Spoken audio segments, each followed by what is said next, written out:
Welcome to Alpha.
Welcome to Alpha.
Welcome to Alpha.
Welcome to Alpha.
Welcome to Alpha.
Victoria from HR. More than 6 years of experience, combined experience between all of them, and they are happy to share through their experience how they can help jumpstart your career. If you're just starting out the workforce, if you're looking to change job, or if you're just starting your time in university, this is the place you need to be.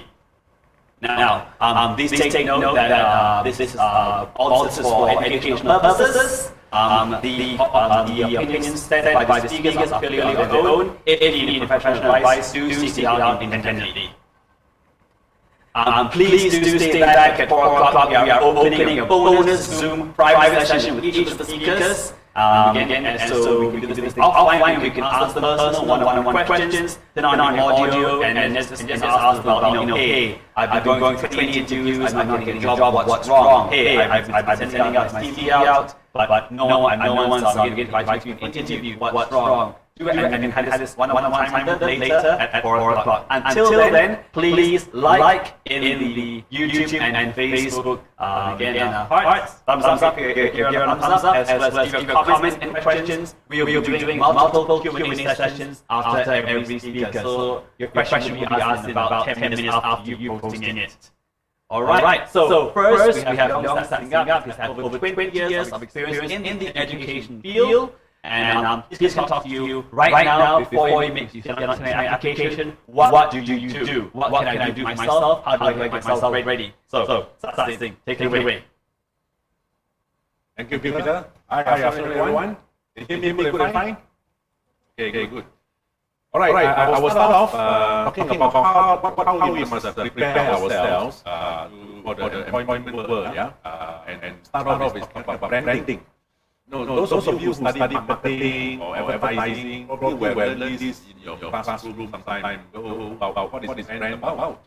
Well, brand identity usually refers to a company's reputation. Talk about company first, yeah? Let's understand about company first.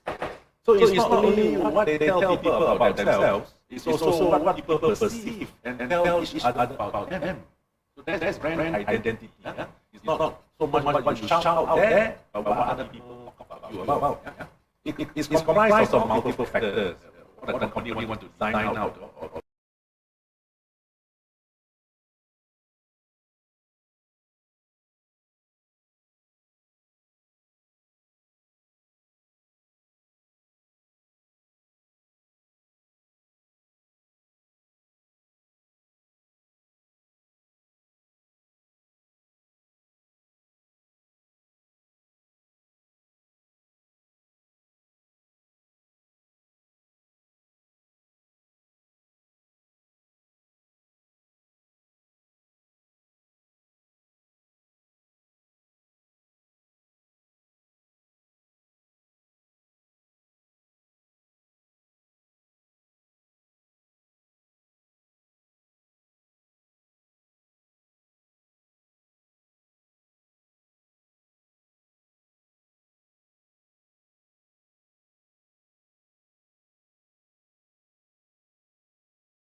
bit here and there, but generally you know what to expect. Yeah? Because that's what their franchising philosophy is about. They want to make sure everywhere their chain is the same. From far you look, you know it's McDonald's, and you want to go there because you want to taste again what you have tasted back home. Now, Mac and Apple, I'm not a fan of them, but my wife is. She uses iPhone very much, and she loves it. Well, she boasts a bit about it sometimes, how good it is, how exclusive and how durable, how long it lasts, easy to use, all that stuff. Yeah? So I think they are quite bold. They have been bold in creating something that can impact the world, how their philosophy drives them. Starbucks, the experience, that's what they promise. Yeah. So you look at the flyer over there. Over here, in this context, 3 ringgit or 2 ringgit coffee against a 20 ringgit Starbucks coffee. Why do we go for 20 ringgit? Yeah? Maybe it's because the environment that you go in, maybe you want to bump into somebody that you want to impress, finding that you are in such a nice place to be in. Or people like to hold the cup, take away and walk around with it, showing that they have got this branded coffee. Yeah? So they have succeeded in a big extent how to give that experience, the good feeling to people. And they have done their branding really well, all these 3 companies. Yeah? So, companies branding. Step number 1, establish the purpose of the brand. Are you creating a product? Are you providing services? What is so good about your product or services? What is the unique selling point? So, the purpose is to fulfill certain requirements. Can you give a second again? Start. From my side or him side? Restart. Okay, cool. Okay. Take Okay. 2. Practice. Audio cut. Audio cut. Okay. That means Do they know? No, that means they can't hear us. Oh, I see. I think Satsing's audio wasn't working. Right, I see. Try again? From the beginning. All right, take it away, Satsing, yeah? Thank you, Peter. We have got a bit of delay just now, so sorry about that. Okay, we are talking about branding, yeah? Okay, let's do a quick one. Wasted a few minutes just now. All right, brand identity is important, okay, for a company to make sure what they project out there is really sellable, really popular, because it's really what people tell each other about their brand rather than how much they shout about. So there are multiple factors, yeah? The colors, the scheme, corporate identity, the typeface, and what kind of design comes out, it's always come back to what their brand identity is about. So we're talking about 4 things today. What is branding? Those of you who studied marketing or advertising probably will know branding 101. We relate that to your personal branding, and then what are the disruptors at workplace and how we can hone our skill. Elon Musk said, brand is just a perception. But this perception will match reality over time. So we really got to be careful.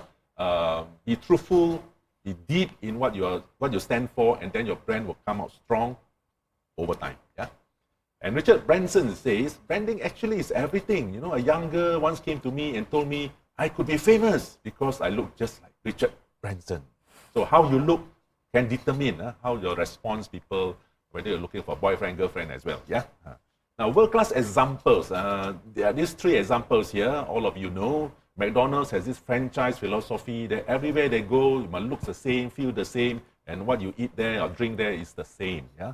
And many people expect wherever they go to China, India, or Europe, they expect McDonald's is something like that. It may have a little bit of diversion here and there, but generally they are the same. And they have succeeded in doing that. Mac and Apple, this is my wife's favorite, using iPhone, and she boasts about how good it is. But I never kind of been persuaded to use it, not yet. But it has been successful over time, yeah, to build that identity that it is durable, it is of quality, it is exclusive, and you will be proud of using it, and that it's always reliable. Starbucks, on the other hand, sells on experience, and we all, some of us like to pay that 20 ringgit, 25 ringgit over a 2 ringgit coffee shop could be just next door, because we want to be seen in there. Maybe we want to, the experience. Probably there's a lot of plug point over there for you to use a laptop for hours there, and maybe you just want to carry the cup around and show that you have made it in that sense. Yeah, all right. They have succeeded in that sense. Okay, what is branding? Talking about company branding now. Yeah. So number 1, the company will want to know the purpose of their product or their services, yeah? And that's where their brand will need to project out based on what they want to fulfill, who they want to satisfy, yeah? So they must establish first what is their business model all about. And then your target audience. So once you have these things, who do you target? Are you targeting at the women, at the children, at the middle income people or high income people, the elite group? You know, you got to determine that. And then your mission statement. Every company usually they have their mission statement. Put it in few sentences, some bullet points. Some maybe just one sentence is fine, but that encapsulate all that the company is about, how they value certain initiative or certain values in their company. Yeah, it all encapsulate over there. Then number 4, then you design, after having all that, then you design your brand's visual elements. Yeah, of course, your website, your logo, your brochures, your building design, the colors, all this, you have certain identity you want to maintain. Yeah. Then you build up your brand. You got to project this out there. You use social media, of course. You use advertising. You use all kinds, maybe even, what do you call that?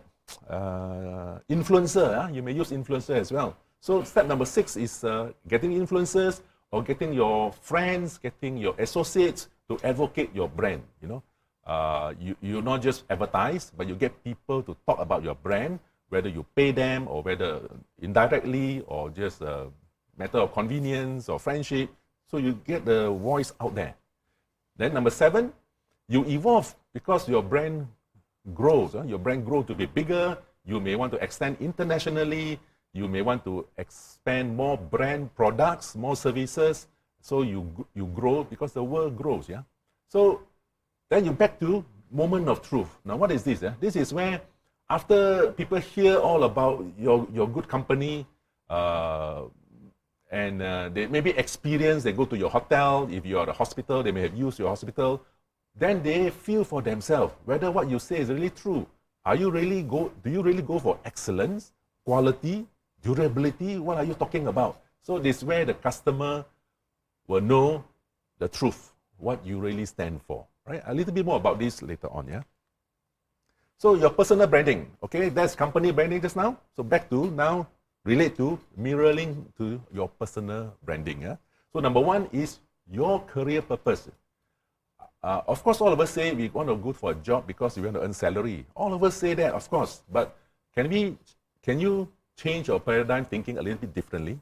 Because we know all of us need money, but can you create your proposition a little bit different? Are you helping to build a profession? Is it a legal profession? Is it an engineering profession? Are you serving to make a difference to any community? Are you contributing to build a business or economy of the country?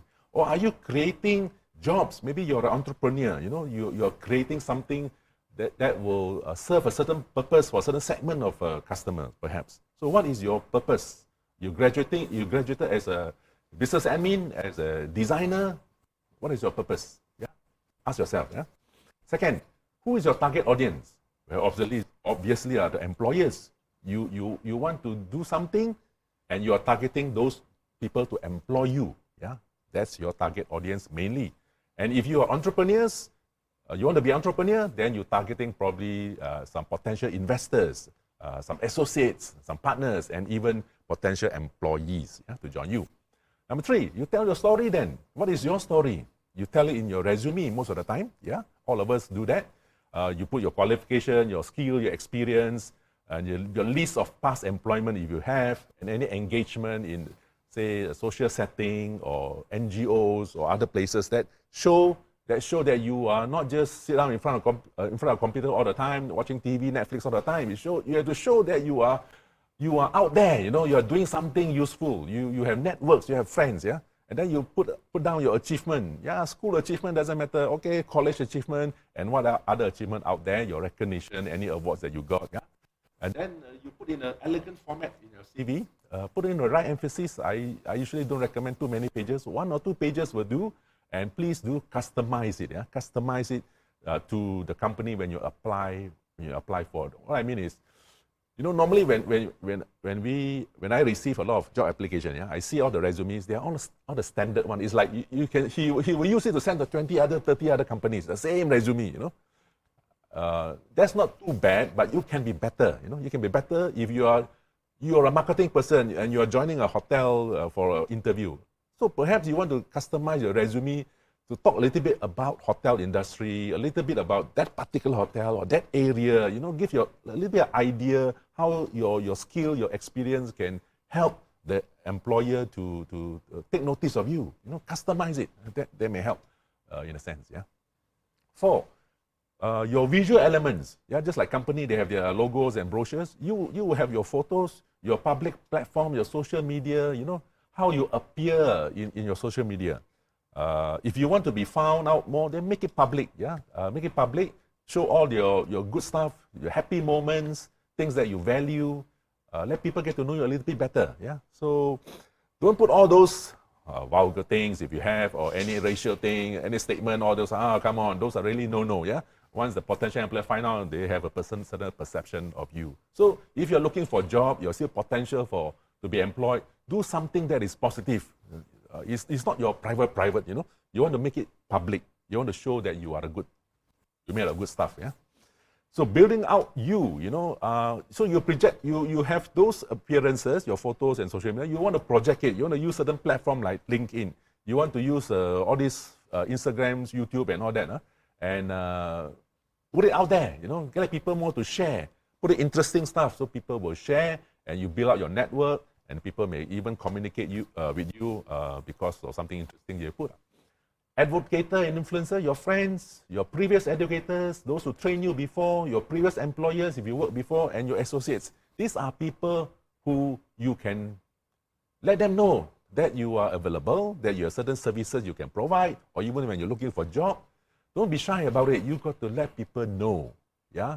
Maybe out of 100 people that, you know, maybe about 10 or maybe even 5 may connect you to somebody, some companies. You know, you want that, you know. So don't be shy about that. These are your influencer or advocator. So don't burn bridges, yeah. Especially those who worked before in other companies. If you want to resign. Please don't burn bridges. You want good work, a good word of mouth, yeah. You want to build network and association with them, right? These are important for your future career as well. So lastly, you are an evolving brand, and you ought to be, because the world is changing. You know, I read a statement somewhere. Somebody advertised saying that the world has changed. Now it's your turn. You know, that's a statement. The world has changed. Now it's your turn. It's your turn to change, yeah? Because expectation of employers evolves because their company change and evolves. So what they expect of an employee also change. So you surf the wave. What kind of wave is coming in? We all know it's digital wave. So you're going to surf along with it. You may have to rebrand, learn something new. They call it upskill or reskill, what they call it. But you must be willing to learn something new because of the new wave. Amazon founders say your brand is what other people say about you when you are not in the room. So let's be careful about that. So let's go on to disruptors to workplace. Number 1. Advances in technology, we all know that. Automation, digital literacy is a lot being required now. Alex beside here later, he will speak. He also mentioned about it a while ago, saying that the job skill of people, graduates now, very hard to find talents, you know, very hard to find because of advances in technology. Then increasing globalization. Globalization impacts us so much, right? The most recent one is the one that started from Wuhan, right? Because of globalization, all of us are impacted. The whole world is impacted, yeah? So it can be negatively, it can be also be opportunities. Yeah, we have opportunities to work far and wide, and then technology, modernization, transfer also very fast. And then international mobility, yes, we can go out there to work now, very click of buttons, we can apply for a job, interview over the Zoom, and also other people can come to work in Malaysia too and compete with you. Yeah, so these are pros and cons of that. Changing customer behaviors, yes, now they not just want the normal thing. Now phone must have good camera, right? So other people, like maybe, I don't know who, Nokia couldn't catch up, and maybe that's why they drop out, yeah? Okay, now honing your skill. Hard skill is something that all of you, they have learned in a university or college. Soft skill is how you react, you behave and react in situations. You've got to be adaptable, ability to accept change. You know, all of us have this natural tendency, don't want change. We want the status quo, the routine kind. Change is a bit stressful, but we have to be willing to accept change because we have no choice. We have no choice. Secondly, growth and learn mindset, willingness to learn. This is something that is, I hope the university or college have taught you that you got to continue learn. There's such thing as continuous learning. After you graduating, you probably should have learned how to learn how to continue to learn, and you must carry with that all the time. Next, creativity. This one cannot be replaced by automation. How you think out of the box, the robot can't do that. The robot just do whatever you program them to do, but for you to do something different, something that is more creative or influential or solve certain problem, you need that. Human being need that. Communication, yeah, this is a standard, you know. When you're born as a baby, the first thing you is not like listening, oh, what the papa, mama say, or how they sound like. The first thing is you shout what you want, isn't it? That's all we're all very good at. Communication, we tell what we want to say, you know, but very bad in listening. Listening is very bad. All of us got to learn so that we can be better communicator, yeah. And that can stand out in your interview, yeah. If you are a good communicator, how you capture the questions, how you answer the question. So please be good with that, yeah. Problem solving, yeah.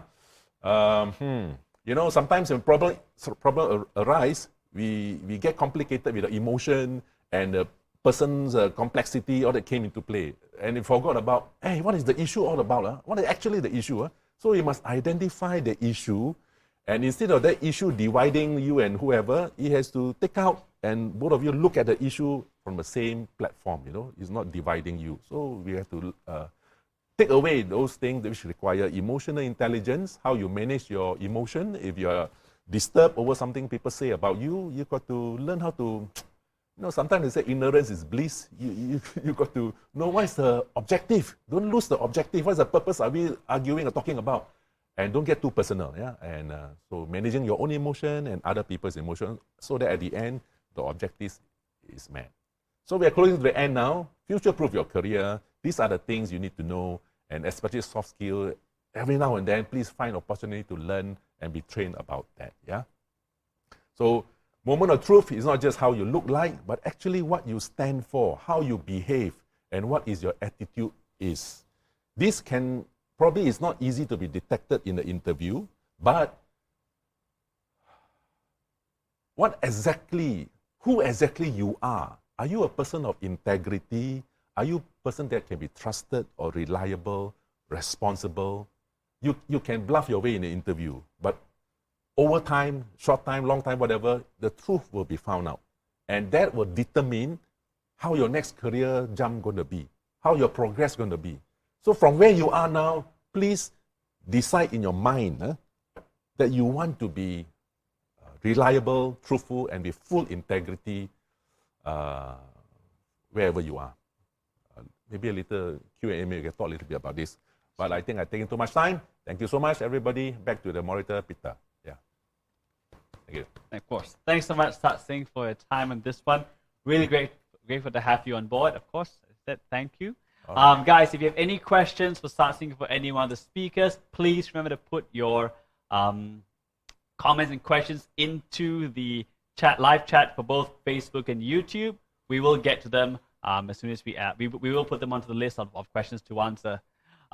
Guys, look at the questions that we have over here. Give me just a second. Let the questions come up. Let's wait for the questions to come up. Give me a second.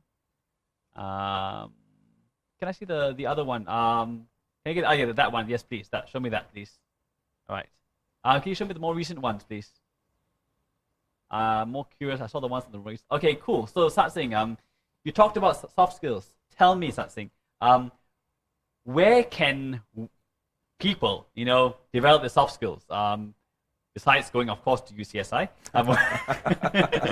Yeah, of course. And of course, classroom. Assuming we don't have a better educational experience, opportunity, or the lecturer doesn't happen to do it so well, and where can I hone my soft skills, and how do I do it? Okay. There are several ways, actually. You can always Google, go to the YouTube, and there's a lot of talks about time management, about leadership, about how to build friendship, stuff like that. You can attend specific training too. You know, if you have already started earning money, I attended a conference of 20 years ago. They said that you must have about 4 or 5, what do you call that, containers, you know, to put your money every time for your food, for your entertainment, to give away, for investment, for saving, right? And one of the containers should be for training and development. You got to put maybe 5-10% of your income every time so that you train yourself. Maybe collect some money about 4 or 5 months, then you join that particular training, it costs 500 ringgit or 1,000 ringgit. So you can build certain skill and realize certain things that you never knew. So you got to have that kind of habit, yeah, that will help you. Of course, reading book will help too. And mostly, really, you got to be humble. Why got to humble? Because in your interaction with people, people may feedback that you're such a bad speaker, or you are just not punctual enough, or you don't communicate, or leadership, whatever. So you got to humble to know, oh yeah, this is my weakness. So I got to, I got to check myself how I can improve on that. Yeah. But if you are arrogant, which I know some people, they don't want to learn. You tell them anything, they react, they respond. They didn't like you. They think you are not helpful. So please, we are young. If you are young, you need to build certain improvement, and you got to be receptive. Listen to feedback that you get. Yes, that's thing. I will definitely listen more. All of us do. All of us do. Okay, so noted on this one. Good point. We say you have to actually spend money to invest in yourself. Completely understand on that one. Besides professional trainings, are there any if you were to speak at the top of your head, are there any particular clubs that we should join? Not those kind of clubs. The other kind of clubs that we should join. Any kind of societies. How can we? What can we do besides looking for professional things that advertise to us to actually go out there and get an opportunity to hone our soft skills? What would you advise, like a quick thing you can do within this week and start doing right now? Start doing right now within this week? Yes, within this week. Lockdown is nearly over. Get your 2 shots to be done. Okay? Well, I can't give you that answer now, but there is one particular training which is free of charge that you can join to improve your public speaking skill. Now I slipped my mind. Toastmaster, thank you guys. Yeah, Toastmasters. There's something you should join, and really interesting. You will find that from a shy person, very reserved. Again, you must be humble to learn. Then you try to participate in things that they organize for you, and over time you will find you build confidence. You are able to speak in front of a crowd without any shivering or butterfly in your stomach, things like that.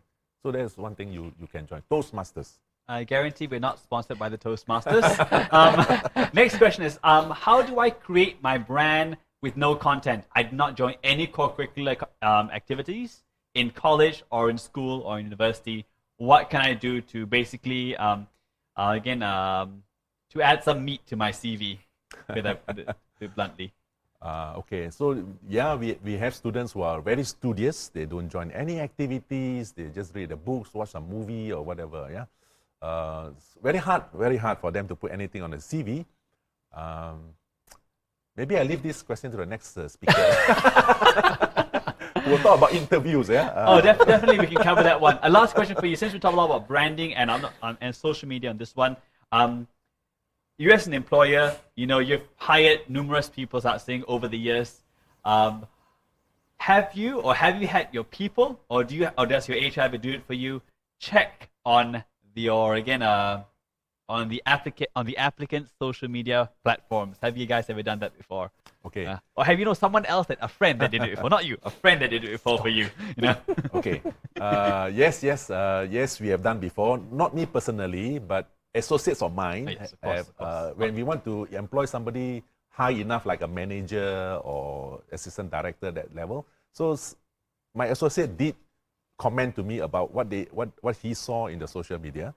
And then secondly is sometimes we not so sure about the person, so we will contact the person in reference. In resume, sometimes you put referees. So we did call before, and other companies did call me before, email to me too about certain people that have resigned from my place. And those are another reference that we do. Last one, I did see a question about referees. You know, you're an employing. Okay, let's talk about if you're employing someone with experience, it's a bit easy to find out who the referee is. He's a colleague or a superior. That's easy. No one really needs to know. But if you're a fresh graduate, who would you accept as a referee for a fresh graduate? What would you be looking for that person? Well, someone who have in contact with you on an official level, could be your lecturer, your tutor, or somebody who involved in some training with you. Certainly not your relatives or friends or brother, sister. Yeah, somebody that is totally different but have his connection with you, can say something about your behavior or your attitude. Yeah, or even your school club teacher. You know, if you join the club, or your form teacher. Yeah. Okay. Right. Or your Toastmaster colleague, possible as well. Okay. Thanks so much for your time, Sat Singh. Again, up next, we have got Alex. You know, Alex has spent also 20 years in technology, both in consulting as well as in-house and telecommunication. Here we have Alex joining us, talking about what do you do during the interview. Interview 101, possibly he's done 101 interviews, I'm not so sure. We'll let Alex explain that one for us. Go ahead, Alex. Is the light going? Sorry. All right.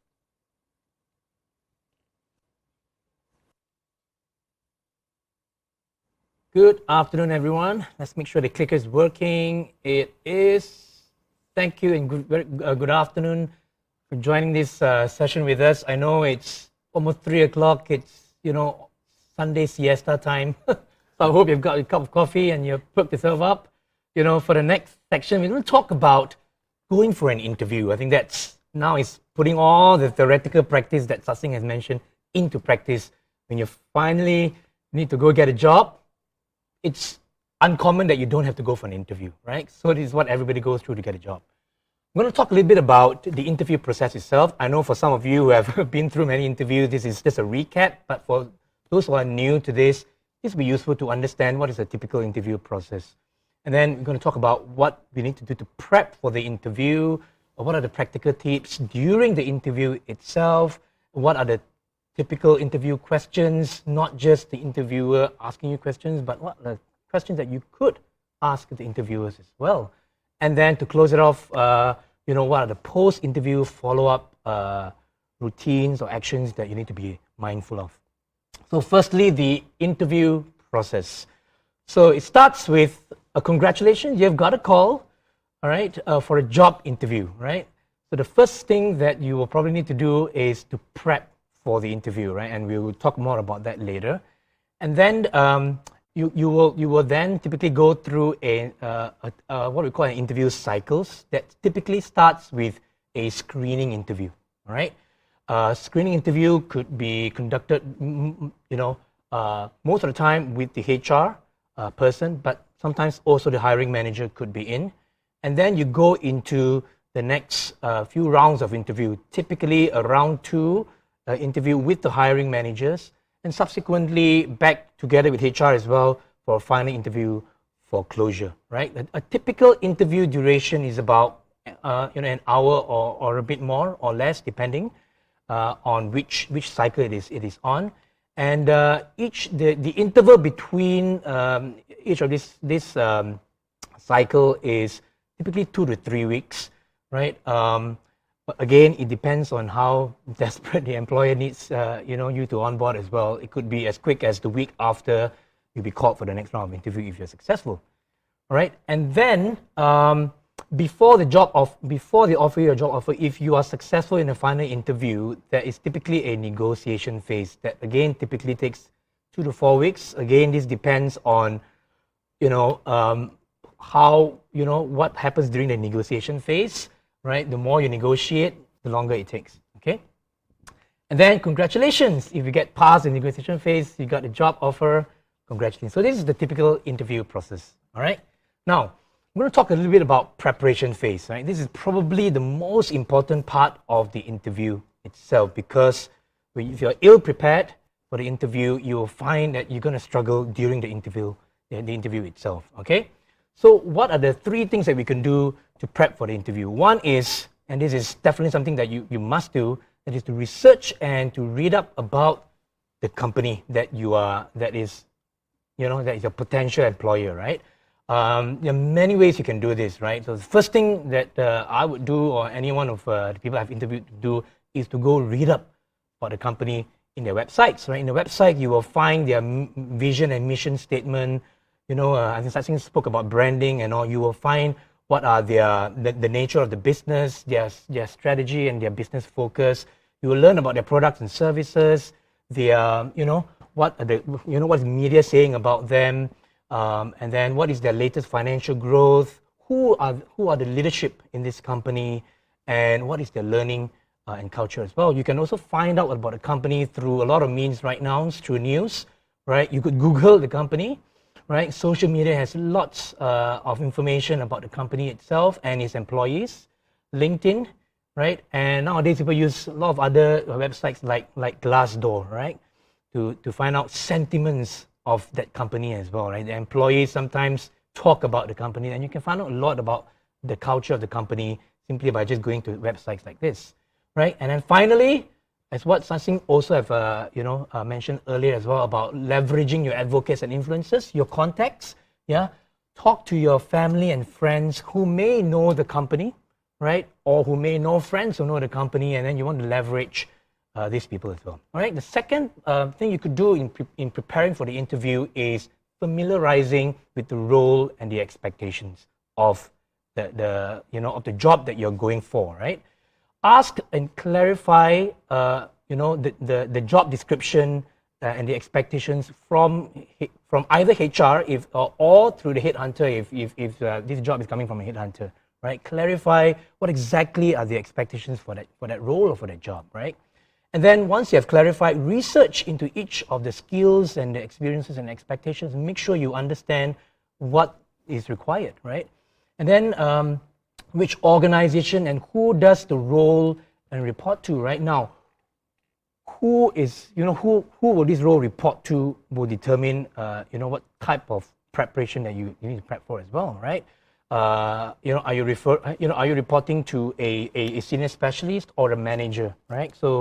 So then, having found out who you're reporting to, then you would then find out more about that person that you're reporting to, and prepare for the interview, right? And lastly, get advice and coaching from the more senior family and friends. I think I spoke about this, right? Especially when you're new to the workforce, right? Talking to people who have been there, done that will certainly help. Okay. And finally, preparing for the actual interview itself requires the following advice, yeah? Which are the, I think every company is different in the interview process, so you need to find out how many interview cycles are there, right? And what are the expectations for each cycle, and what is the format? I know during this whole MCO period, a lot of the interviews are done digitally, but now that things are opening up, there could be a hybrid situation where you could still be asked to come into the office. So this will determine what you need to prep for. Are there any tests that is going to happen in either in any of the cycles, interview cycles, right? Who are the interviewers for each of the cycle? Again, use LinkedIn to check out once you know who who will be interviewing you. There could be more than one, by the way. So you need to check out their profiles so that you know who you'll be talking to, and you could then tailor your messaging according to who is going to interview you, right? And then obviously this is a no-brainer, but please familiarize yourself with your CV and resume and make sure it is up to date. I have come across countless of CVs that are not up to date. It's quite embarrassing, where your CV stops at 2020, but now it's 2021. What have you been doing in the last year? So please make sure it is updated, all right? And please rehearse it, tailor it if necessary as well, right? Make sure it's not a 20-page document. It is a 1 or 2 pager that succinctly describes who you are, okay? Think of how you would contribute to the role. It's very important as you go through the CV. It's not just about the more the merrier, right? It's about what value and contributions you're going to bring to the company. Think about how you're going to articulate that, right? And lastly, also think about questions for the interviewers, right? This shows interest and passion for the job, okay? Finally, right, and then on air, you're now going for the interview. What are the practical tips, right? As you go into the so-called the D-Day, yeah? All right, I will talk about the do's as well as some don'ts as well, right? Obviously, please get plenty of rest the night before. Be at your best. It's what Sasing was saying. This is your branding, yeah? Right? You want people to see you at your best. Dress for the occasion, smile and show passion, right? And always be attentive. Practice generous and active listening, as well as good communication skills, right? I think Sasing also touched on that. I'm going to have a slide after this to talk a little about what good communication skills are, right? Just briefly. And don't be shy to ask questions to clarify, right? Interviewers are going to ask you sometimes tricky questions, and if you don't understand it, don't, bluff your way through, but clarify, right? It's okay to sometimes say, I don't know as well, right? So be authentic, be honest about your answers. Interviewers really want to see who you are, right? And what you can contribute to the company. Give clear examples. Don't be vague about your skills and all, right? So if you do have examples, talk about it. It is about show and tell, right? Now, it helps if you also kind of take notes, but try not to use your mobile phone and gadgets. It's very distracting, right? You take notes, so it shows that you're paying attention, because you may want to clarify certain things that was mentioned by the interviewer as well, right? And then finally, feel free to ask for feedback right at the end of the interview as well. You're allowed to do that. What are the don'ts? Luckily, the don'ts is shorter than the do's. Okay, don't is kind of like the opposite of do's anyway. So don't interrupt the interviewer, right? Let the interviewer ask the question, right, while you're thinking about the answers. Okay, and try not to, now with all these gadgets and all, I see a lot of people playing with their gadgets as well during interviews, so don't fidget with it, okay? The opposite of being honest and authentic is exaggerating and lying, so it's a big no-no, right? If you don't know, it's okay to say that, right? And try not to be so chonghei, so long-winded, don't beat about the bush, go straight to the point, because you only got that 1 hour to state what is best about yourself and to present your skills and knowledge. Right, now, this is a very important point, the next point here, about avoiding this we and third-party language. My team did that, my boss did that, my peer did that, Try to avoid a lot of this, although at times it is necessary when you want to talk about teamwork and all. But the focus is on your contribution and your experience, your achievements, right? Like I said, unless you're discussing about teamwork and collaboration, okay? And the last no-no is don't at the start of the interview or even right throughout the interview, focus on salary and all your remuneration packages only. I'm not saying that you don't get to ask the question, but employers really want to know who you are, what you can contribute first before you then ask salary, right? Okay, so I said about communication skills, right? What are good communication skills, right? Just very briefly, listen, right? Your non-verbal communication, number 2, is very, very crucial. Your body language, especially now when you go for face-to-face interview, right? Your posture, your gesture, even your eye movements and all will play an important role to communication. Be 3 C's, be clear, be concise, and be confident when you communicate. And that's why practice before that, all right? And then be personable, be friendly, try not to show too much of the worried face and, people see these gestures as well, right? Have a friendly tone. A smile can go a long way. I've been in interviews where, wow, the interviewee was very gung-ho, overly gung-ho, and almost becoming hostile already to the interviewer. So don't be friendly. You might know more than the interviewer sometimes, but don't always try to prove the interviewer wrong. Be careful about that. And be patient, okay? Sometimes the interviewer would ask a lot of questions and you might get a bit impatient. So be patient always, communicate professionally. Okay, and so I think the next topic is about typical interview questions, right? What should you be expecting for? What type of questions should you expect, right? Typically, it falls into these 2 categories. Of course, most of the time, the focus is on skills and experiences. And that's what Satsing mentioned, it involves not just technical and soft skills. Even nowadays, digital savviness is one of the skills that people are looking for, especially as companies go through digital transformation these days. And the second part of the interview, it could be interspersed throughout the questions, is the cultural fit into the organization. It is one thing to check all the right skills, but but the interviewer, the hiring managers don't find you fitting the culture, whether it is teamwork, your aptitude, your attitude towards life, and your passions may not be in the right places. So the typical questions for skills and experience is, it comes like, in this kind of form and shape, but there are variants, of it, of course, right? So questions like, walk me through your latest relevant experience and projects. Okay, latest relevant. Don't go and talk about 10 years ago what you did and all, right? So always try to start from your latest and then moving on to your less recent ones. Describe your latest role and contribution in your current company, right? So these are the typical questions about trying to find out what you have done, right?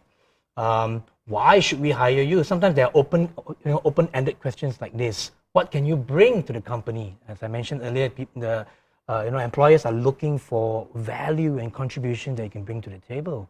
What are the achievements that you're most proud of? This is a trick question, What are the achievements that you're most proud of? Wow, it could cause you to think about. If you have many achievements, but which ones you're most proud of shows the passion in that area as well. Okay. Of course, the typical questions around strengths and weaknesses. I don't normally want to call it weaknesses. I typically call it areas of improvements because, I would like to hire someone who is honest about that there are still areas that need to improve rather than someone who thinks that they are already flying like Superman, right? So think about the areas that you can improve. And these are, questions that you could also ask the interviewer on areas that you could learn on the job as well. And then on cultural fit, questions could come in the form of what motivates you, what are you passionate about. Tell me about a challenge or a conflict you face at work and how you dealt with it. They're looking for how you problem solve, right? So it's one thing to have all the skills, but it's in your mind, but it doesn't come out and it doesn't show in how you problem solve in a day-to-day job. Tell me about a time you disagreed with a decision that was made at work and how you approached it. So these are questions people, the interviewers will try to sift out, the essence of you and how you operate on a day-to-day, not something that you learn in books, right? What would you do differently compared to your current company? It's another trick question, right? Because you could be leaving a company because the culture doesn't fit, and now you're trying to see whether, are you going to a company where you would be more passionate, where you would fit more culturally, right? So, and then lastly, what are the reasons why you would leave your current companies? All this would give the interviewers, indicators of whether you would fit into the company's culture. Okay, and then what about the other way around, right? It's not uncommon that the interviewers would then ask, towards the end of the interview, ask you if you have any questions for them. Now, it's normally not so nice if you just say, no, I got no questions, right? I think you should start to prep for questions because nobody knows everything day one anyway, right? So it's okay to show that you have questions that you still don't understand about the company and you want to find out more, right? So questions could, example questions could be, can you tell me more about the day-to-day responsibilities of the role? What must I hit the ground running in the first 3 months? Again, this shows understanding of the role that you're going in for, right? Okay, and sometimes you could also ask in a form of, can I confirm that this is what I would be doing in the first 3 months? What are the opportunities for training and progression within the role and the company? Where do you think the company is headed in the next 5 years, right? This kind of shows that you want to know more about the future of the company and you want to be a part of that journey. Can you describe the working culture of the organization? This is for you to find out, right? So while earlier I was talking about them asking you whether you will fit their culture, and now it's your turn to ask what the working culture is, so that you could tailor, because it's also for you to find out about the company, right? It's a two-way communication about the culture. It is a culture that you're going to like working with, right? Can you tell me more about the team that I will be working in as well? This is also part of elaborating the question before, right? Also learning about culture, the teams that you'll be working with, and then lastly, you could even ask some teaser question to the interviewer. What do you enjoy about your job, right? Because what they tell you about what they are passionate about reflects the culture of the company and what they stand for as well. Okay, and what they find joyful about working in that company. Okay, and then post-interview follow-up. Okay, so this could be post-interview as in between the cycles, after screening, after round 2, or even after the final interview, right? What should you be mindful of, right? You got to be very mindful of whether there are any follow-up actions and documentations that is required. Sometimes during the interview, the interviewer may not have time to ask you all the questions, or there are answers that they want to verify and validate, so they might ask you for evidence, or even in the more technical areas, they might ask you for demos of deliverables and presentation materials. At least that's what I sometimes ask for. Because it's one thing to say that I have done those things, so it's another to actually be able to show it, right? Your certification, sometimes if you didn't put it in the resume, they might want you to follow up on that, right? Are there any tests and challenging tasks that they might assign to you, right? There are many depending on the seniority of the role, some roles may require you to go back and do some homework. Sorry lah, some interviewers are a bit, right? What about this, right? They want you to prove and show me, right, how you would do it and not just talk about it, all right?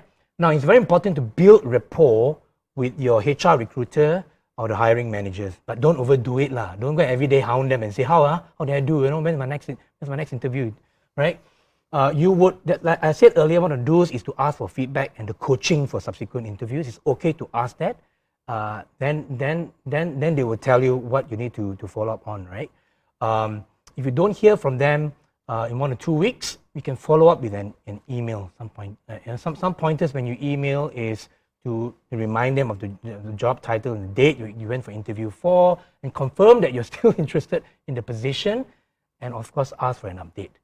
Because sometimes, I've been through a situation where actually this person missed the job because the interviewer thought that he wasn't interested at all, because he didn't come back with some of the tasks that was assigned to him, right? So build rapport and follow up. And always stay positive and keep in touch. Even if you're not successful in getting that role, stay positive, build rapport. Like what Sat Sing saying, don't burn your bridges, because it could just be a deferment of the role, right? There are many cases like this. They started hiring a role and say, hey, you know what? I think we're going to defer that for 6 months. So don't be upset, right? And also there will be future opportunities within the company as well. All right.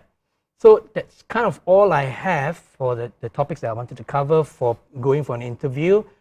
So all the best in your next interview that you'll be going for.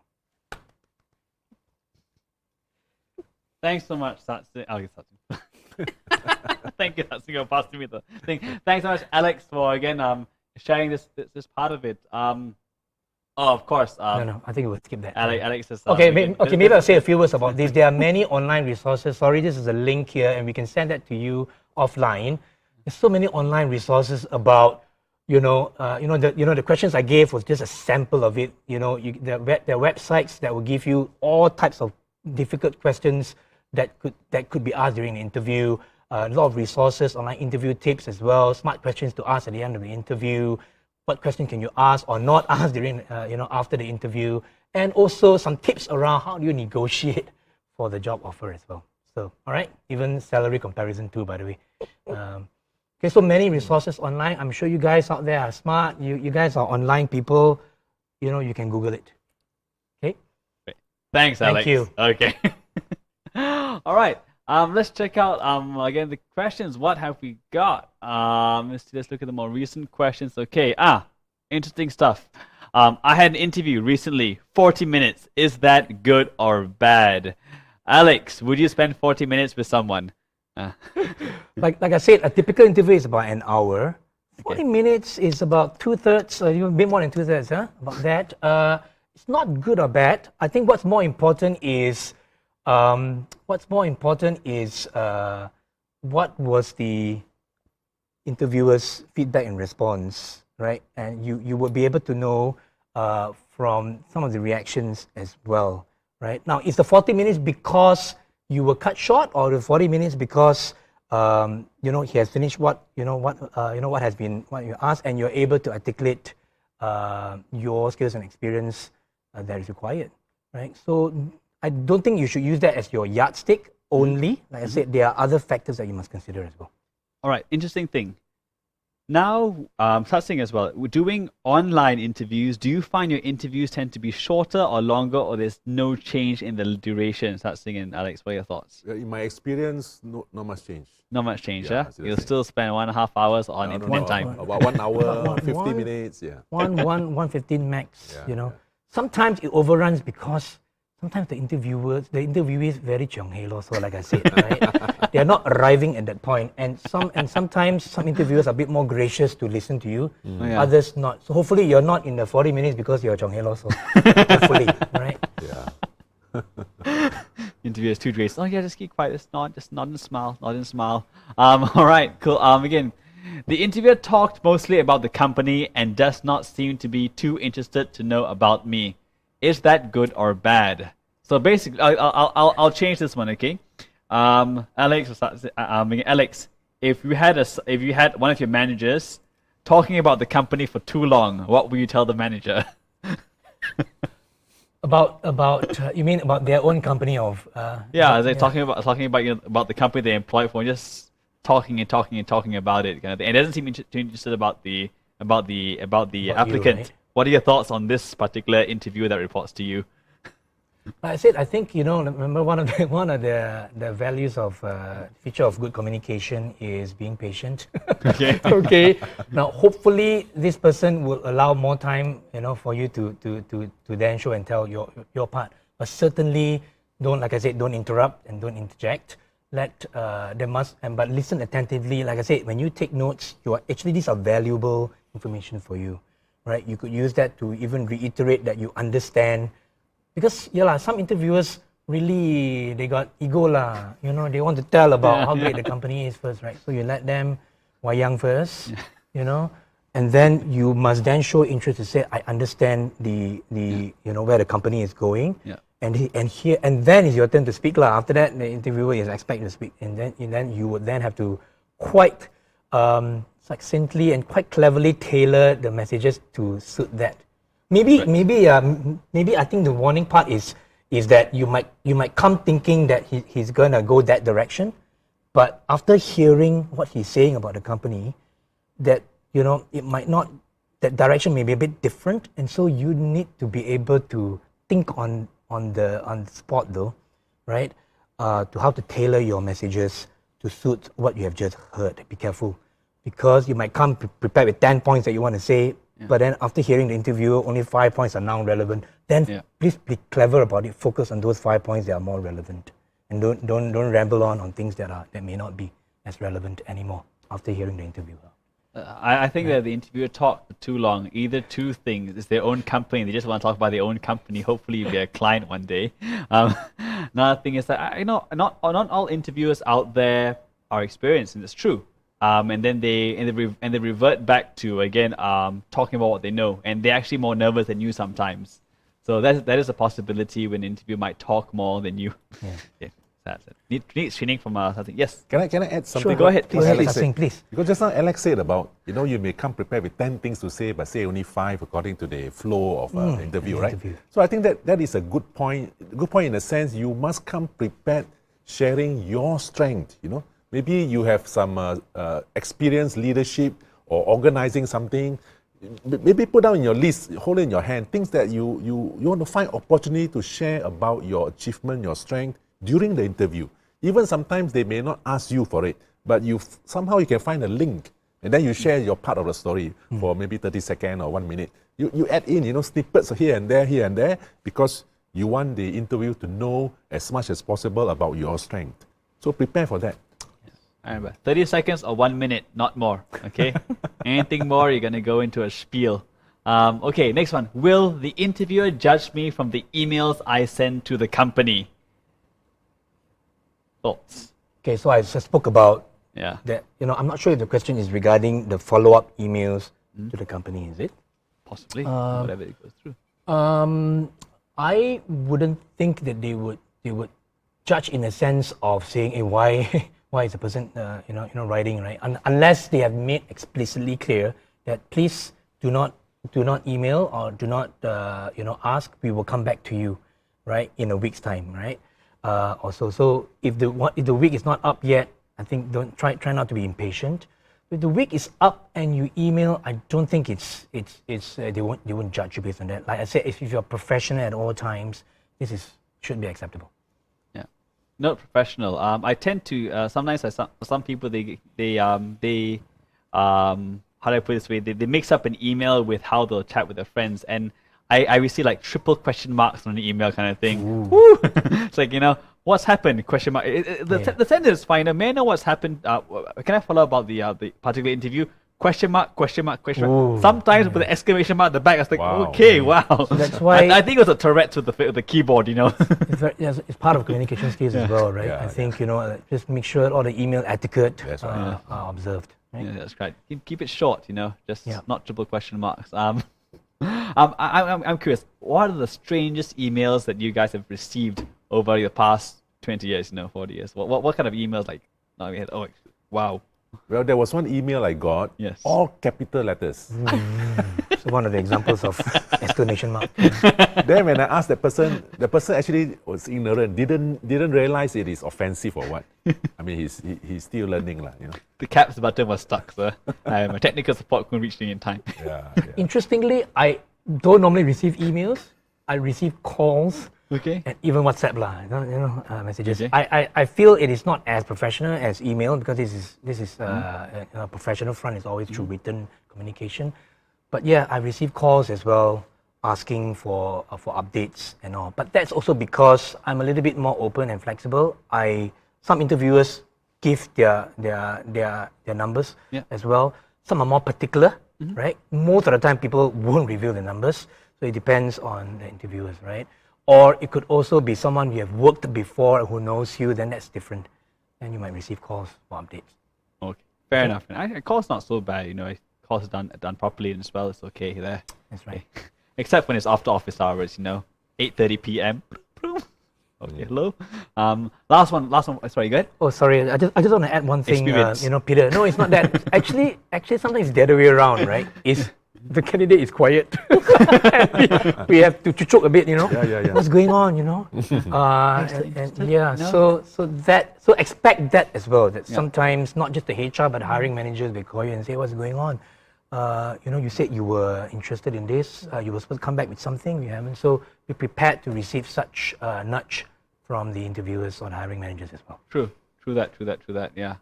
And just to tell the interviewer if you've already secured something for yourself. It's fine. If not, we will bug you. We are paid to bug you. Okay. That's right. All right. Last one. Okay. How do I answer when the company asks me what can I bring to the company? I just graduated, and my results are bad. Okay. So how do I answer okay. So basically, when you ask for an interview, how again? What can you bring to the company? What's the go-to answer? Satsing, what are your thoughts on this one? I think the latest trend, was it Google who started to say they don't look at qualification anymore when they hire employees. Yeah, they look for other skills, other attributes that you have. So your result is bad, I suppose to some company it doesn't matter. It's what you can contribute. So what have you done in the past that shows you have certain things that you are good at that perhaps can contribute to the company? So it's through the interview that I suppose this can be found out, whereby your results can be irrelevant. Yeah. Possibly. Yeah, right. So that's so good point by Satsing as well, right? Because the question is also about what can you bring to the company. Remember, of course, the results, are one of the factors. They can be important, but that is just your ticket into the working world, right? To the working world. So in fact, if indeed your results are not so good, then you need to find ways to prove that there are other strengths and skills apart from just academic results that you're good at.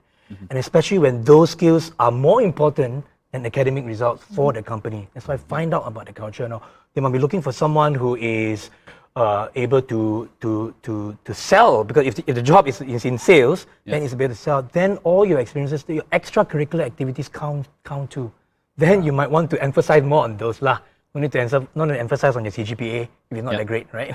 But how you have used extracurricular activities, leadership in education. If you're fresh out of college, those contribute to soft skills. I think you ask about how we can learn about soft skills as well. These are on the job. The only on the job training you have is through your extracurricular activities in school, in college. Interesting thing. Let's just try to see how for the person watching, see how bad of a situation he or she might be in. Okay, what kind of jobs or roles would results matter more than others? That's saying you can give 2 examples of what job would results matter more and results matter less. Sorry, don't quite get your answer. Your So, question. what kind of jobs in the market? Okay, where your Matter academic more. results would matter more. And what kind of jobs in the market where your academic results will matter less? Okay. For example, professor of university, maybe it doesn't matter what you scored as long as you can say things in front of kids. I don't know. No. Yeah. So of course, in a education setting, they really emphasize on your qualification. Really, you know your stuff. You have qualified. You have passed those exams, and so you're qualified to teach. Yeah. So those are important. And I suppose other company setting that need you to be certified by certain organization, be able to train or be able to consult certain software, certain applications. So those are important. May not be the traditional degrees, but certifications. Okay. Where else? What I can immediately think of that doesn't matter about your qualification is marketing role. You are good in talking. You can capture the gist of what the company is selling, what the product is about, and you can talk so well, you can present so well, and so convincing, and then so emotional. Then people will be so touched and want to buy your product or use your service. That is what counts to the company. Your how many A's in whatever exam doesn't matter at all. Yeah. So we're glad to hear all of your lecturers are nicely qualified. Of course. We're not sure about your sales team, okay? They are qualified too in that sense. Alex, go ahead. Having said that, I think the importance of results will diminish as more as late in the later years than at the start. At the start of your career, that's the only yardstick that they have for the particular field that you're studying in, right?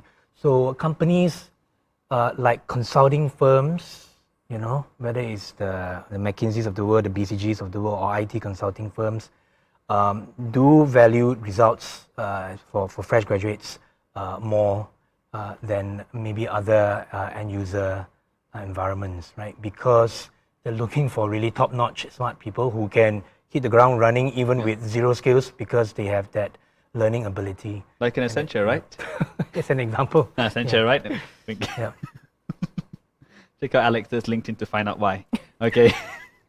All right, guys. Remember, guys, if any more questions, please put them into the chat for both Facebook and YouTube. Right now, we're just going to go into a short, maybe interval, short break. Iklan, yeah? Okay. So, first of all, is there more to life than just this? Is there more to life than just getting a bachelor's degree? Is there more to life than just starting work in and out?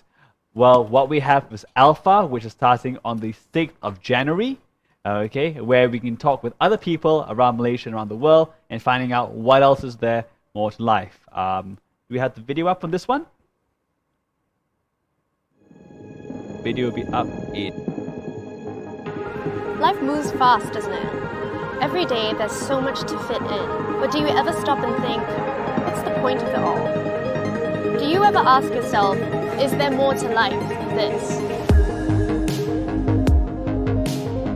Alpha is a series of sessions exploring life, faith, and meaning. It's a space where you can ask all the big questions, say what you think, and hear about other people's points of view. First, there's video and then discussion. Each video explores a different aspect of the Christian faith, and then in a small group, you get to say exactly what you think. The aim of each video is to spark conversation, each week unpacking a different question.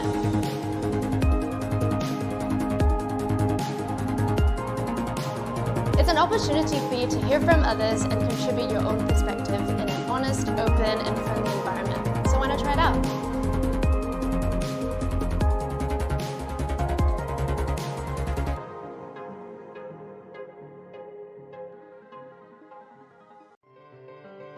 My friend introduced me to Alpha.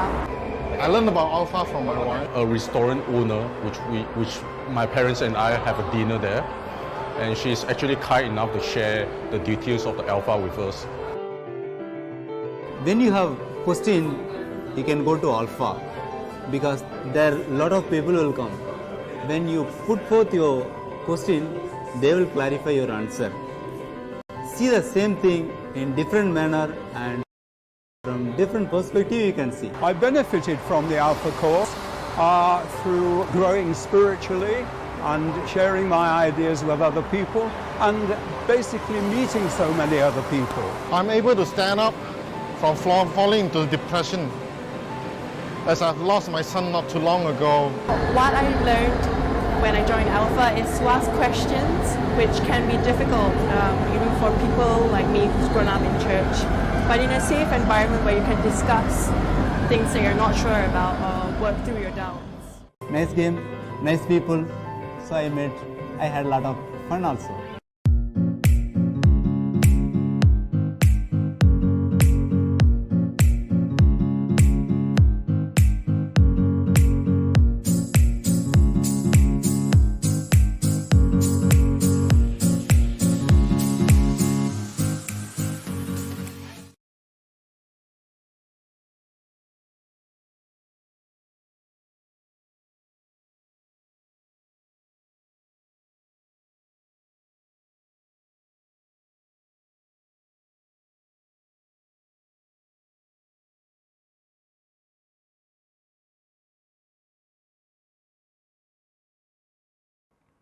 Hey guys, welcome back. I'm glad to have a look at Alpha. Possible to get my next slide.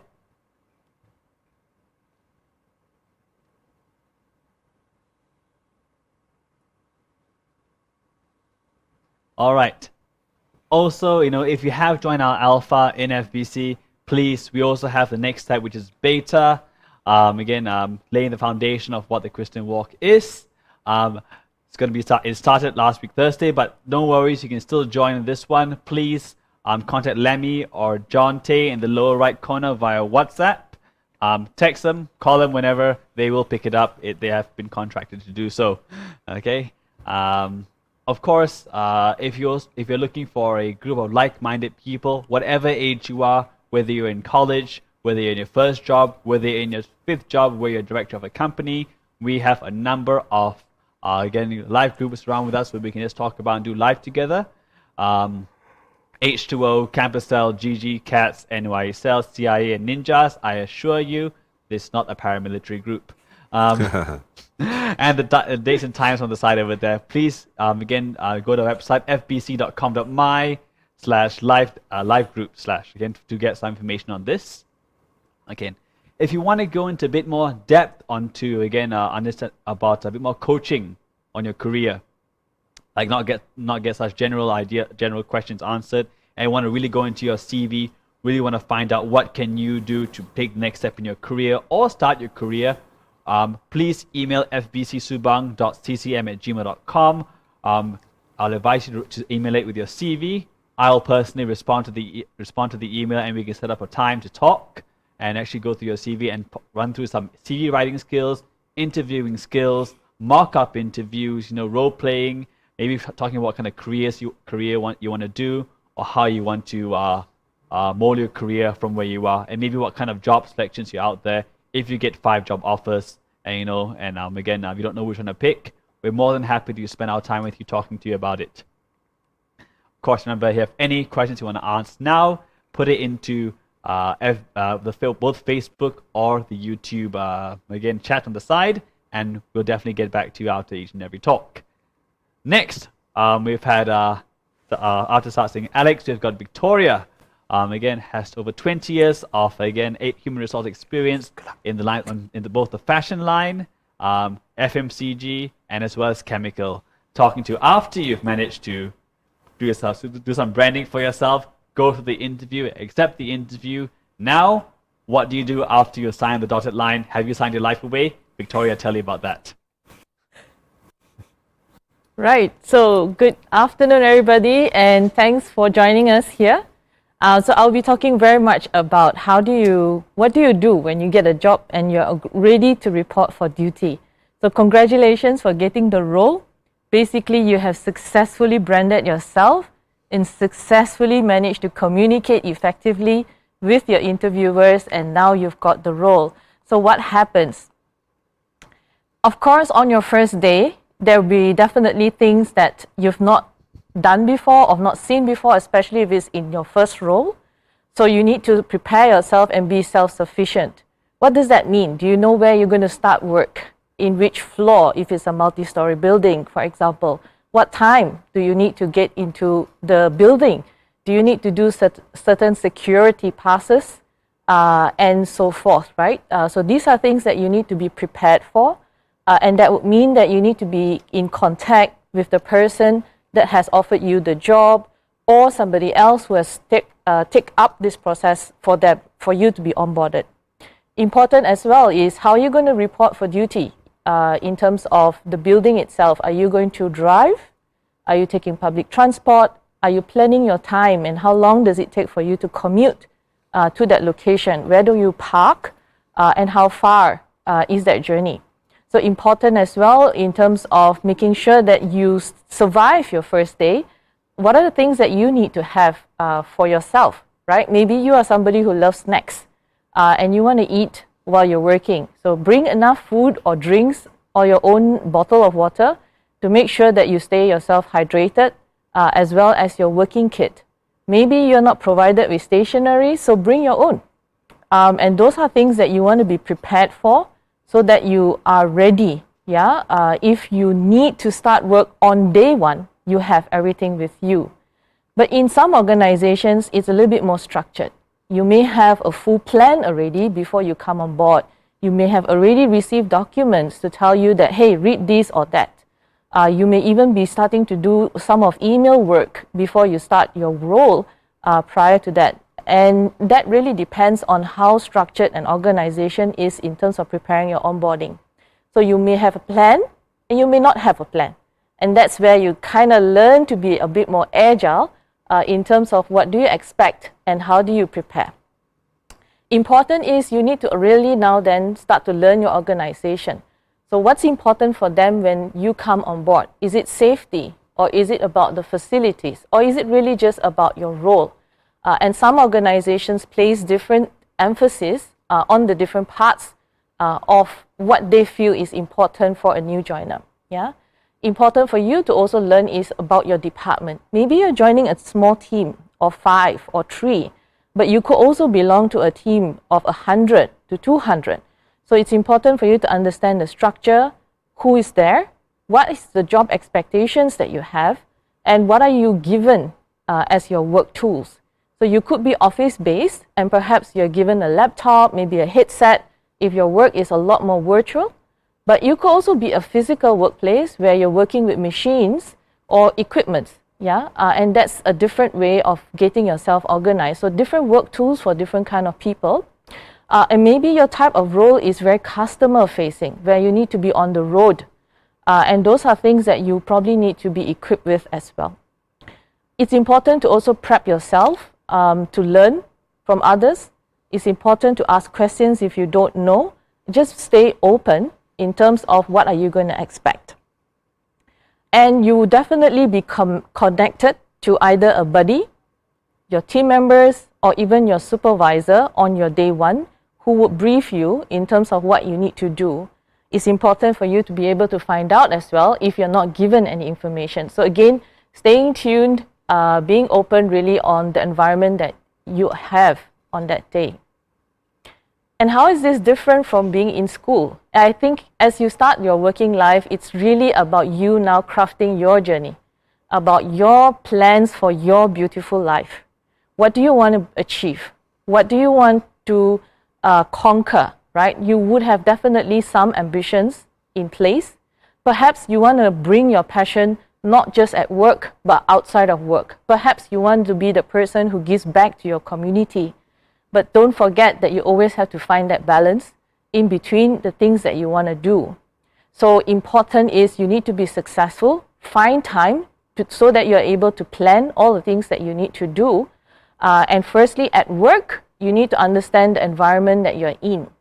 What's the organization like? Are they a formal organization? Are they a casual organization? Or are they that organization that lives day by day? So it's basically no plan, no structure, anything that comes, you just adapt and respond. And that could be the environment that you would have already seen in your interview process. Perhaps you were given 2 hours notice to attend an interview. That's a sense of what kind of personnel you'll be working with, yeah? Or some organizations are a little bit more formal, where you see your interviewers in very official clothes, you know, shirt, jackets, yeah? They could come across as formal. Take a look at their websites. See how they write. See how they are describing the organization, and you can also get a sense. And those are things that you want to learn how to blend in, yeah, to your environment. And for you to be successful at work, it's also about your network. How are you establishing your new relationships at work? And relationships at work is definitely very different from the relationships you have at school, because it is no longer about, hey, you cover me, I'm not going to be here, and then things get done. But it's really about you establishing a credible and trustful relationship, delivering as well as learning and giving back as well. So your network is very important. As what Satsing was talking about, never burn bridges. So whoever that comes through your life, your professional life, remain friends. Use them as people who you bounce off ideas, get information from them, exchange information from them, and these are the people that will help you to grow and develop along the way. And most importantly is your mindset, right? Are you approaching work as, oh, you know, it's horrible at work, but yay, I get to finish at 5 and I'm off? Or are you saying, you know, the work is as important as what I'm going to do outside of my office, and I'm going to give 100%. Most of the time when you give 100% at work, that's where you see your career grow. That's where you start to see your supervisor believing in you, and that's where you start to see that more and more things are given to you because you can deliver. And that's what's expected of you actually. As you start working, and of course, you know, you would come into an organization, they would tell you, you know, we build very big buildings, or we are the number one, so and so. That's the purpose, right? But beyond this very big purpose, what's there for you? How do you contribute to the success of this company? What is the department responsible for? And that's somehow connected to the work that you are doing, right? So maybe you are in finance and you are responsible to process invoices. How is this connected to the higher purpose of the organization? And I'm very sure if you start connecting with your network that you have built, you will find that purpose as well and meaning behind that. Of course, you need to understand, what are you ultimately responsible for? What do you need to deliver? Maybe you have daily KPIs. Maybe you have weekly KPIs or annual KPIs, depending on the role that you are given. But you need to understand, what are your deliverables? And if you're not clear, ask, clarify. Because the more you silence yourself, or the more you shy away from work, the less you're going to be able to advance. And this is one thing you need to understand. Communication becomes that front for you to kind of connect the dots in terms of what you can and cannot do. Asking for guidance is not a weakness, right? Asking for help is not a weakness. And it's important that you're expressing yourself, you're asking for clarity, because that's resourcefulness. Yeah, how are you getting information? How are you completing your assignments? How are you completing maybe a very difficult task? Sometimes your supervisors like to challenge you, and they say, hey, can you just get this done for me? I don't know how you're going to get it done, just get this done. And that's really about then, how do you problem solve? How are you going to use your friendship that you've established at work, the tools and the resources that's given to you? Maybe they have a very huge online library. Maybe they have an academy that you can learn from. That could be functional skills or even soft skills that can help you get things done. So be resourceful, be open, explore what's available in the organization for you to be able to establish trust. Because trust not just comes in communication, trust comes in how you deliver your role. How are you giving back to the team? Are you helping others? And beyond what you're completing or what you're committed to complete, how are you helping the department move forward as well? So within the first 6 months, it's very, very typical when you join an organization, they have this thing called a probation period. And probation period can range between 3 months to 6 months. During this time, you should know what is expected of you. So if you are not informed what is expected of you, again, clarify. And finally, you know, you've maybe crossed that threshold, you're confirmed, basically you have good friends and good network at work. What should you work towards? I think ultimately it's about finding your why. Everybody is given a gift when they come into this world. It's about the passion that you feel, something that you feel really confident about. Maybe you say, hey, this is really what I want to contribute to, and that's basically your why. With that, you know, try to expand, try to go beyond what you have already done. So if you've already conquered something, go for the next, and then the next. And basically in that journey, you are able to find your why. But essentially, no journey is always rosy. There's always ups and downs. But more importantly, as what Satsang has spoke about earlier, have that growth mindset. Invest in yourself.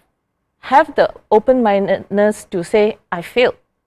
And if you go back to biographies, and I think you have read a lot. The latest that I saw was, I think, Indra Nooyi, the CEO of Pepsi. So she's just published her book. Take a look at that. And she has also described how she has also faced challenges of her own, you know, as an immigrant working in America, you know, and a female, you know, working in a C-suite, first time. She is very successful, but it was not an easy journey. And she also had her failures. So be prepared for that. Have that open mindset, be open, continuously find ways to overcome challenges. Don't see them as problems, but see them as something to conquer. So I wish you all the best in your journey as in your working life. Passing you back, Peter. Thanks, Victoria. Good to have you sharing this thing for us. And of course, slide says thank you. Let's talk about what the crowd's been asking. I saw some lovely questions over there, especially about which Japanese company am I working for right now. Let's look at the most recent questions. What can I do to make sure I pass my probation? I do not even know who to speak to aside from my seniors. Let's take this in a more interesting manner. Why should you bother passing your probation in the first place? Yeah, really. Why should you bother passing probation? Victoria, could you share what is the big significance about passing your probation? Why is that important? Right. Well, I think from a HR point of view, why it's important for you to pass probation, because you are then confirmed. All right. That's the technical or HR term to it. What does it mean when you get confirmed? Typically, in organizations, you may have privileges or benefits that you would have received as a confirmed staff, number one. Number two is that your employment does not end. So when you don't pass your probation, basically the organization says goodbye and you don't need to work here anymore. And that's what you don't want to face. Yeah. Hopefully it's not the organization saying goodbye to you. Hopefully you are saying goodbye to the organization because you found something else. Okay, why are you saying goodbye to the organization? You work for a lovely company. Why not? No, stay forever. Keep your salary low. Okay, so first of all, you're saying your benefits may improve if you pass your probation. So you basically get more bang for your hour. Okay, but so what can I do to pass my probation? I don't even know who to speak with besides from my seniors. This comes to a possibility. This person may not know who their direct supervisor is. Curious thing. When you have many years of experience, who should you go for? Should you chase HR or should you chase your immediate boss? Who is the best person to chase for this one? Well, if you talk about professional conduct, I always say go to your senior first. Okay. Go to your immediate supervisor. If your immediate supervisor is not responding, then try the next level of hierarchy. Okay. But never go above or across before you try the one that is in front of you first. Yeah. Okay. So in practical sense, and just for people that signed out the career, so you take to your senior says senior is not responsive, go to team lead, team not responsive, AM, senior, manager, senior manager, all the way in. How far do I go up before I go to the HR? Do I just keep going after the CEO, or do I say HR after my I suppose what's you can. the advice on that one? I think you can stop at department head. Department head. Okay. If your department head is not responsive and you exhausted all avenues, then of course you come to HR. Okay, okay, fine. Don't email the CEO yet. Go to your department head, and then contact HR to send him a warning letter after that. Okay. But I'm sure they will respond. I don't know. It's not my company. Okay, not coming to me. All right. Alex, have you always responded to your to the confirmation? Have you let it pass by sometimes? Yeah, so no, I think I would like to add also is sometimes like a triage may be necessary. You know, like the team lead and the team lead's supervisor. So because sometimes the department head might not understand what has happened, and you know he might want to do what we call a skip review as well, skip level review together with the immediate supervisor. So that sometimes happens as well. Because sometimes it could be some mismatch of understanding of the role and the responsibilities as well. And probation sometimes also could result in maybe after seeing who this person is, there could be another role that could suit him better. And instead of saying, no lah, this company not for me, you know, we will always try to keep the person on the job. Yeah. Okay. Right? In your experience, at least, or at least the teams you've worked with, or not your team, but the team beside you, because not you, never you, okay? Let's add to this one. What have you ever done early confirmation before? An early confirmation before. I think such thing has done this. Yes, I've done it, you know, all the time. Secure them. Even extended probation also. I've That one too. Playing around with it. Both extended as well. Give me a story on either side of, or either bring it forward or bring it back. What's happened on your side? No, so I think it also depends on HR policies. I mean, we have to follow the rules as well, right? No matter how gung-ho you are and how excited to get the guy in, you know, we just got to follow the process. So, you know, early confirmation means that I know I'm going to say yes anyway when the time comes, right? But I think the more troublesome ones are those that require extended probation. Tell me about an early one. Why did you want to confirm that person early? What did they do? He is to you. You know, he is who he was, that he was flying, right? I mean, the moment he was on the job, and in fact, he, when he exceeds expectations even. So you want to quickly close it before he even have a chance to rethink. Yes. Because sometimes you might like him, but that person, him or her, that person, may not be that sure. Because probation is also two ways, You know, I've seen also cases where he is flying, but he also found that this is not quite the job for him also, or because sometimes you also you could also be contacted by other companies, right? Because of timing issue, you could have accepted this job, but then shortly after, another company whom you had always wanted start to woo you back, and you then have a choice. So to say no. You like the person, but the person may not have liked you. Not sounds like my high school dating life, but so always remember that it takes two hands to clap. Right. Singh, tell me about the time when you had to extend probation. What happened on that side? What did the person was crawling instead of flying? What happened on that side for you? So usually when that happens, of course, we have a meeting with the person, explain what is a shortcoming, what he needs to improve, and give him another chance to prove himself. But if you look at the question again, the question say, what can I do to make sure I pass my probation? Sounds not a usual question. Is there something else you need to do other than performing to your immediate superior? You know, so if any company worth its salt will have come to the time they know they monitored you already 6 months, so it's time to inform you pass or not, or extend whatever, right? So I don't think you need to do anything else. Yeah. Definitely not UCSI. They definitely had the nice job description, laid out for you and everything. But we don't know. It could be another college. Okay, this kind of question out. Next question: can I leave the office before my boss. I really have no work given to me, and it's already past 6 p.m. This person is obviously not an auditor. We know that one. Okay, so first thing on this one, what are your thoughts? Would you allow your staff to go home before you?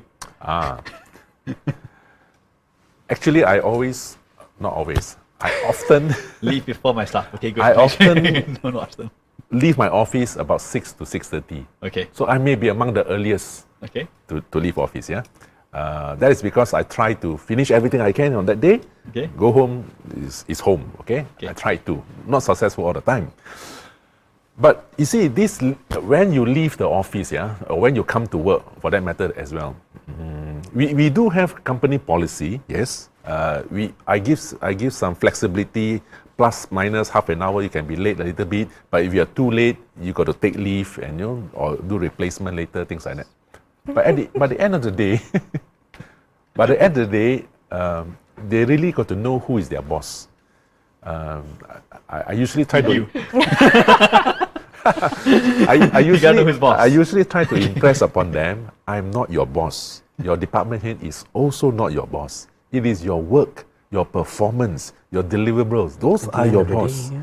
At the end of the day, each of us are given different function and role to meet the company's purpose, whatever that goal is. We have different roles and responsibility. So if you can come late, say instead of 9, kind of 10 o'clock, but you leave at 7, 8 o'clock, okay? But you are performing, you are doing so well. I wouldn't want to, put you to difficulty, penalize you for that half an hour, 1 hour, but you are a performer, So the question is really who is the boss, and all of us are sincere in performing, At the same time, we try to abide to the company policy, but with some flexibility. Yeah. Okay, some flexibility within what the boss wants us to give. Okay. What is their boss? Okay. Yes, yes. You want to say something just now? Well, for me, I think it's about understanding the environment that you are in, because you may be in a company that is highly traditional, where the boss does require you to stay until he or she leaves, right? But in a more flexible organization where it's more modernized, people are more open-minded, then for all, if you finished your work, then it's time to go home. It's officially closed of business hour. Why not? I don't think there's an issue in that kind of organization where it's really open and already, practicing flexible working hours. Like the one you're working at, yeah? Like the one that I'm working on. Find out which company Victoria's working for. Here's the curious part of the question.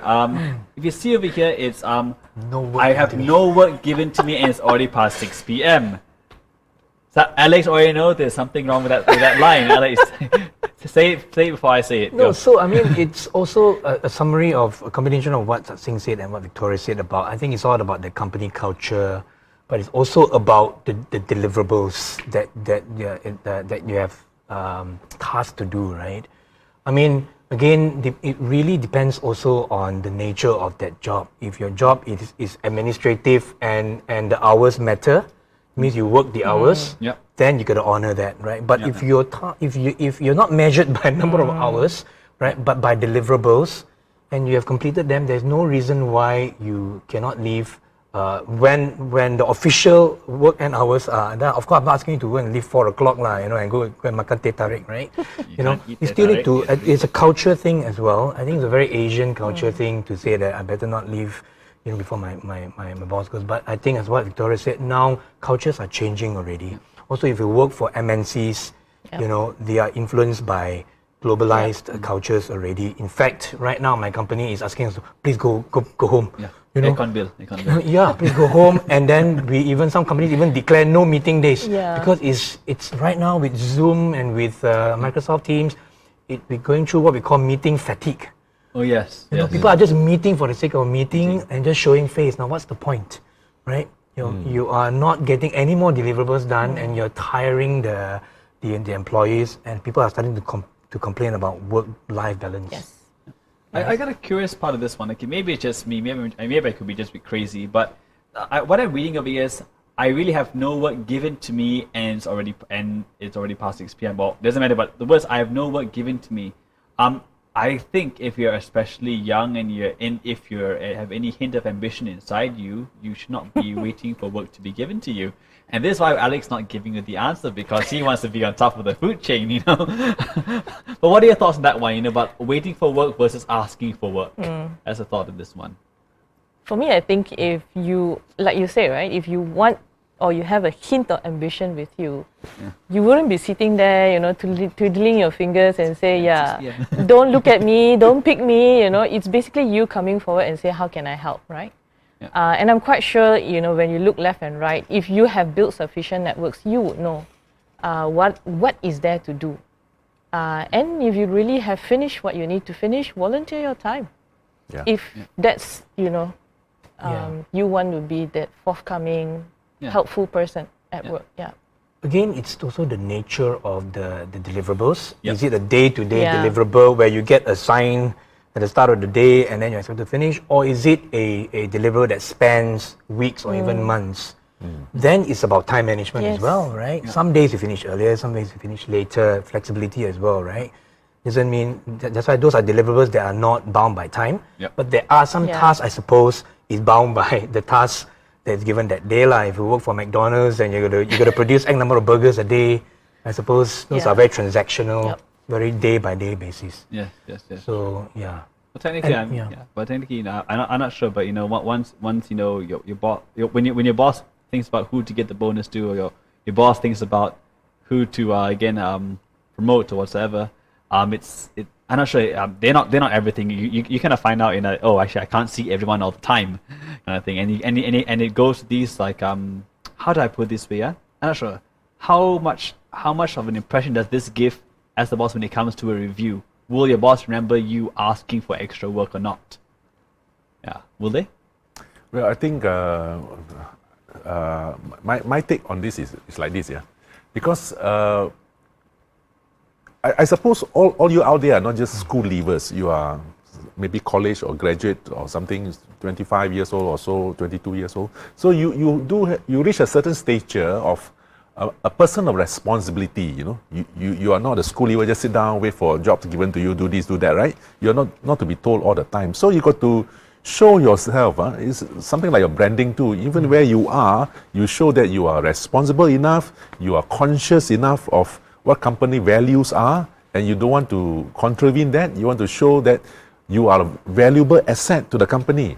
So like what the other panels were saying just now, you know, you could find out what else you can do. You can also ask your supervisor what else to do, or ask your peers, is there something you can help? Build rapport, you know, get to know more about companies. There are a lot of things you can do, you can learn actually. Don't think you always look at the clock and want to go back. Certainly, I would add that it will, this proactive sort of attitude will count in your performance review, right? I mean, look, if it is a one-day thing, okay lah. But if this happens every day, where you find that you are sitting down shaking legs, something must be wrong. Right? Something must not be right. It's too efficient, you know. It could mean that, but if you are, then you want to make full use of that efficiency to do more, and obviously, you know, hopefully it is also a company that rewards this culture lah. I've also seen companies where do more, do less, also same pay, and don't get promoted. So you got to, that's like the culture, and getting to know the company, the opportunities for growth is very important. Because if not, you will find that you're just passing time. Right? You know, and yes, that's what I was saying, and Victoria said, you got to ask, that's why it's all arts of communication, Be daring to ask for more work, not like you cari pasal lah, right? You want to ask for more work to do, right? But because you want to show that you want to learn more in order to grow. Nobody will reject that. Boss, you busy or not? You got work or not? Asking me. So we can just scroll down for this, answer that question, okay? Who do I check in the office to know whether I am measured by deliverables or measured by hours? Alex, you dug your own hole, you get this one. It's like clarification. No, so definitely when you sign up for the job, right? Hopefully your supervisor would have given you that 101 lah, right? What your deliverables are and what the KPIs are, as what Victoria said earlier. So that has to be clarified up front the moment you sign the job and in your first 3 months of probation. So you will know whether you are measured by that or not. Typically, the measured by hours one are the more operational people. The measured by deliverables one are more project-based type of jobs. Yeah. Yeah. So to clarify, I think Victoria's has experience in managing both people that measure by hours versus measured by deliverables. Could you give us a nice cut through of examples of what kind of role they wouldn't even look at your deliverables, not really kind of thing, but then it's like it plays about like a 10% thing. As long as you're there, you show up, you're in healthy working condition, and you leave at that particular time. What kind of roles are that? So at least you're not in that kind of place. Yeah, I think not place, but that kind of role. if you look at careers that are just starting, the typical deliverables type of role would be your sales role or your marketing roles, whereby you are working towards getting something done, right? Maybe it's a monthly target, or maybe it's about to launch a brand, so those are things that you would be measured by deliverables. But I think in terms of hours, then it will be maybe could be an operations type of role or a technical type of roles where perhaps you're responsible to answer the phone in X amount of time, or solve a customer problem in X amount of time, and you need to be in at X amount of time because you're taking over, it's a continuous shift, for example. So those are kind of roles that you have in hours. You also have roles that are in pieces.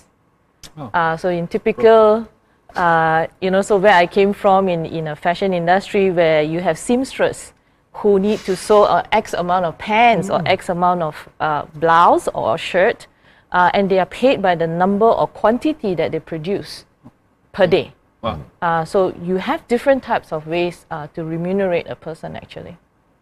Yeah. If you like being a seamstress, Victoria put you in touch with the right roles available. Okay. One last question. I think so we can just scroll back up. I think we missed out one or two over there. I was interviewed by someone from HR. How would I know who my boss is on my first day? This is okay. We'll make the assumption that this person was offered a job in the first place. Okay. Yeah. There are these kind of roles out there. I think Victoria had asked this question. That you actually may not meet your line manager until the first day of the role. It's you, okay, kind of thing.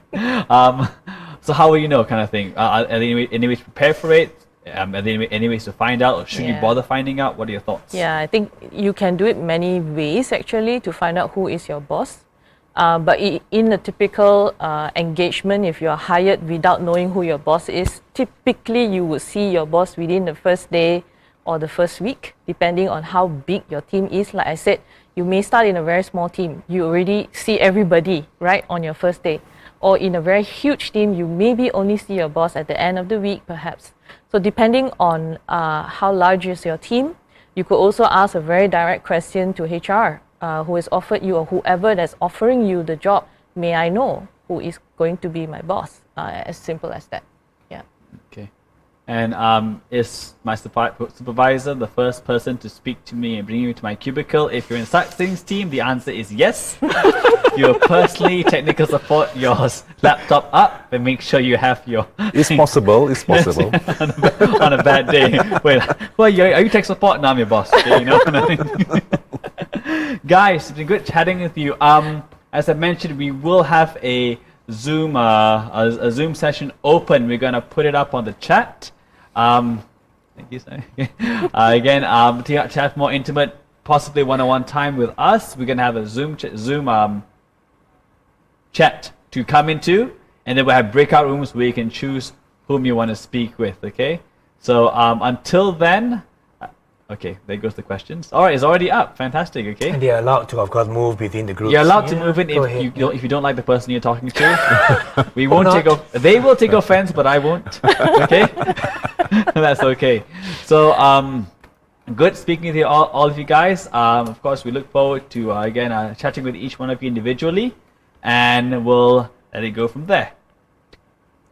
Thank you.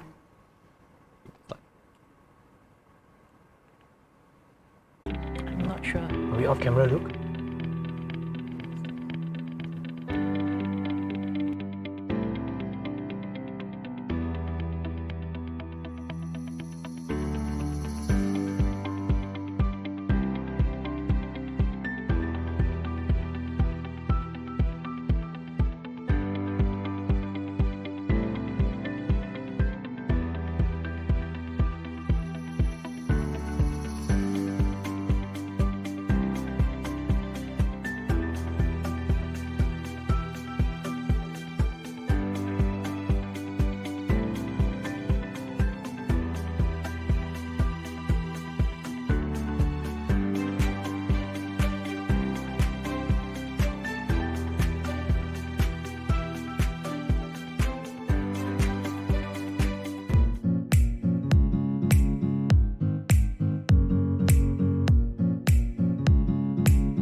you.